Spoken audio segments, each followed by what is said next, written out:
Hey, Dan here, and in this video we're going to talk about how shiny object syndrome can destroy your dreams, stop you reaching your goals, and just all around not be good for life. Now in another video I'm going to be filming today, I'm going to talk about how inconsistency and changing directions too much can seriously hamper your achievement. And these two are really related because ultimately it comes down to us doing something unconsciously, due to some kind of psychological force. I'm going to get into what those forces are, and doing something that kind of beyond our control, but we think we're in control. And so we keep doing things that are basically self-sabotaging us. And I want to talk about how you can identify that and then how you can address it and actually resolve it. So shiny object syndrome is a term a lot of entrepreneurs use to describe people who are always chasing the next opportunity, the next big thing, and usually don't stick to it long enough to actually get any kind of results.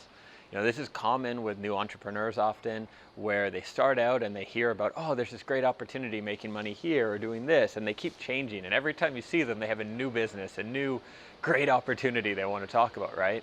And there's reasons this happens. And a big reason that I think is that when we doubt ourselves, when we aren't sure of our destination, and this is most true, of course, when you're starting out, when you're new to business, is when you doubt yourself, you're going to be more likely to give up or worry about whether or not you'll actually be able to succeed, right? So what happens is when things start to get a little tough, people notice new opportunities and they're always chasing the new thing that sounds easy, that sounds good, rather than understanding that things take time, that becoming successful might take a year, it might take 10 years. It takes a lot of time to actually make something great. And I talk about business here, but this really applies to anything, whether it's developing an artistic talent or an athletic one or really anything you want to do. It takes time. And when people don't understand that there's this time investment, you're going to have to expect to put in time and that things are not always going to be easy. It leads to changing direction every time things get difficult. And often, rather than admitting, oh, I'm going to quit, this isn't for me, I want to try something new, we fall into the shiny object syndrome, right? We get excited about the new thing rather than admitting that the current thing we're doing isn't working for us. Now, the reason this is so destructive is that when you're constantly changing direction, there's a couple things going on. One is that you are probably doing multiple things at once. You're not cleanly stopping one thing and then starting a new one. And that means you're splitting your brain power. So maybe you're spending 30% here, 40% here, 30% here. And that means that in any one thing you're doing, there's not really enough of you to succeed because you're going to be competing with people using 100% of their brain. So you're looking at 20, 30% of you versus 100% of them. They're going to win every time. Now, the other thing that happens here is that if you change direction whenever things get tough, you're never really going to succeed. There's an amazing book. I highly recommend you check it out. It's super short. It's like an hour an audiobook, probably 30, 40 pages, called The Dip by Seth Godin. And he does what he does so well. He captures this message, which is that succeeding takes a lot of time. And there's this dip, basically. So you'll start to get results, and then there'll be a dip. And most people quit at the bottom here. And it's pushing through the dip that leads you to come out on top and get rewarded exponentially compared to other people.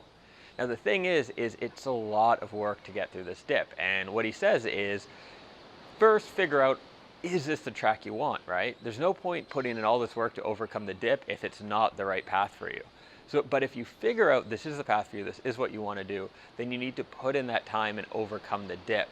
And unfortunately, that's where most people quit, is they quit in the dip. And if you're always quitting in the dip, and you might not call it quitting, you might call it chasing a new opportunity, you might call it pivoting, whatever it is, but really it's quitting. And if you're always quitting in the dip, then you're never really going to achieve anything great and stand out because you're just getting into that easy part that's fun. The first month you're learning a new sport or doing a new business, it's really easy, it's exciting often because you're making a lot of progress quickly.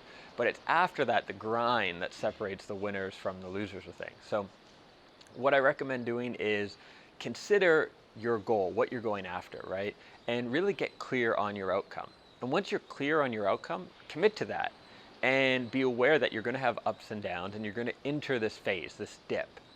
And just being aware that it's coming up and you're going to be challenged is often enough to help you see it through and keep pushing forward and not fall into the shiny object syndrome and keep being inconsistent, keep changing directions, and really self-sabotaging yourself with that. Speaking of consistency, I need to film another video here before I head off for some sightseeing, being a tourist for the day, I'll admit it.